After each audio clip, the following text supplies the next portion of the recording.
ইফতারের সময় ভুলেও খাবেন না এই চারটি খাবার, কারণ এই চারটি খাবার খেতে নিষেধ করেছেন স্বয়ং প্রিয় নবী সাল্লাল্লাহু আলাইহি ওয়াসাল্লাম। এই চারটি খাবার খাওয়ার মাধ্যমে আপনার কাছ থেকে দূরে সরে যাবে ফেরেশতাগণ এবং আপনার ঈমান পড়বে হুমকির মুখে। এমনকি বর্তমান আধুনিক বিজ্ঞানও প্রমাণ দিচ্ছে, সারাদিন ক্ষুধার্ত থাকার পর এই চারটি খাবার যখন কোনো ব্যক্তি খায়, তখন সেই ব্যক্তির লিভার, কিডনি, ফুসফুস সহ শরীরের বিশেষ কয়েকটি অঙ্গের ক্ষতির সম্ভাবনা 1000 গুণ বেড়ে যায়। প্রিয় দর্শক, প্রিয় নবী আমাদেরকে যেগুলো নিষেধ করে গেছেন সেগুলো আমাদের উপরে সারা জীবনের নিষেধ অক্ষত রয়ে যাবে এবং তার নিষেধ করা কাজগুলো যারা করবে তারা ঈমান হারা এবং নবীর শাফায়াত থেকে বঞ্চিত হয়ে পড়বে। তাই ইফতারের সময় ভুলেও খাবেন না এই চারটি খাবার। প্রিয় দর্শক, আপনি কি প্রিয় নবীর বলা প্রত্যেকটি বাণী চিরসত্য হিসাবে মানেন এবং তা আমল করেন? যদি করে থাকেন তবে অবশ্যই কমেন্টে একবার আলহামদুলিল্লাহ লিখে যাবেন এবং ভিডিওটি ছড়িয়ে দিন আপনার সকল মুসলিম ভাই ও বোনদের মধ্যে, যাতে করে তারাও রোজা রাখার পরে ইফতারিতে এই চারটি খাবার গ্রহণ না করে। প্রিয় দর্শক, আসুন সকলে নিয়ত করি আসন্ন রমজানে সবগুলো রোজাই রাখবো ইনশাআল্লাহ। তো চলুন ভিডিওটি শুরু করা যাক। প্রিয় নবী সাল্লাল্লাহু আলাইহি ওয়াসাল্লাম ইফতারের সময় চারটি খাবার মারাত্মকভাবে অপছন্দ করতেন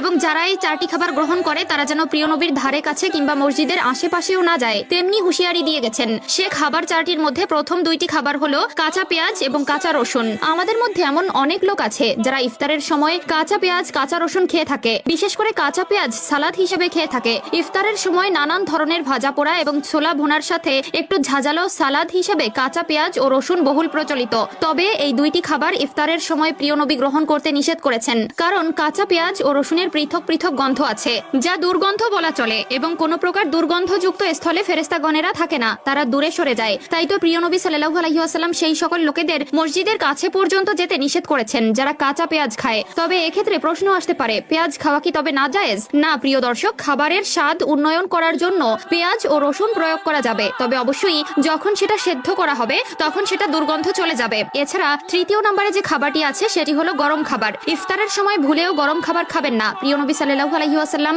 ততক্ষণ পর্যন্ত খাবার গ্রহণ করতে নিষেধ করেছে যতক্ষণ পর্যন্ত খাবারে ধোঁয়া ওঠে এবং খাবারে ফু দিতে নিষেধ করেছেন। আমাদের মধ্যে অনেকেই আছে যারা সারাদিন রোজা রেখে ক্ষুধার্ত থাকায় মাগরিবের সময় তাড়াহুড়া করে খাবার পাক করে সেই গরম খাবার খেতেই শুরু করে। এতে করে গরম খাবার খাওয়ার ফলে তার জিহ্বা, কণ্ঠনালী কিংবা পাকস্থলী পুড়ে যাওয়ার সম্ভাবনা সৃষ্টি হয়। এছাড়া বর্তমান আধুনিক বিজ্ঞান বলছে জীবনের প্রতি মায়া থাকলে অবশ্যই খাবার ঠান্ডা করে খাওয়া উচিত, কারণ গরম খাবার আমাদের শরীরের জন্য ক্ষতিকর। এছাড়া চতুর্থ নম্বরে যে খাবারটি রয়েছে সেটি হচ্ছে বাসি বা পচা খাবার। এটিও এক ধরনের দুর্গন্ধযুক্ত খাবারের তালিকায় অন্তর্ভুক্ত। প্রিয় নবী সাল্লাল্লাহু আলাইহি ওয়াসাল্লাম বাসি ও পচা খাবার গ্রহণ করতে নিষেধ করেছেন। এক্ষেত্রে ইফতারের সময় অনেকে আছে সেহরির সময়ের বেঁচে যাওয়া ভাত পান্তা ভাত হিসেবে ভক্ষণ করে এবং অনেক অসাধু দোকানি আছে যারা পূর্বের দিনের অবিকৃত মাল নতুন করে তেলে ভেজে সেই বাসি খাবার আবারও বিক্রি করে। এক্ষেত্রে এ সকল খাবার খাওয়ার মাধ্যমে যেমন শরীরে সৃষ্টি হতে পারে কঠিন থেকে কঠিনতম রোগ, তেমনি অমান্য হবে প্রিয় নবীর বলা কথার, এবং যারা প্রিয় নবীর বলা কথার অমান্য করে তারা কখনোই প্রিয় নবীর উম্মত হতে পারবে না। সেজন্য ভুলেও ইফতারের সময় এই চার ধরনের খাবার খেতে যাবেন না।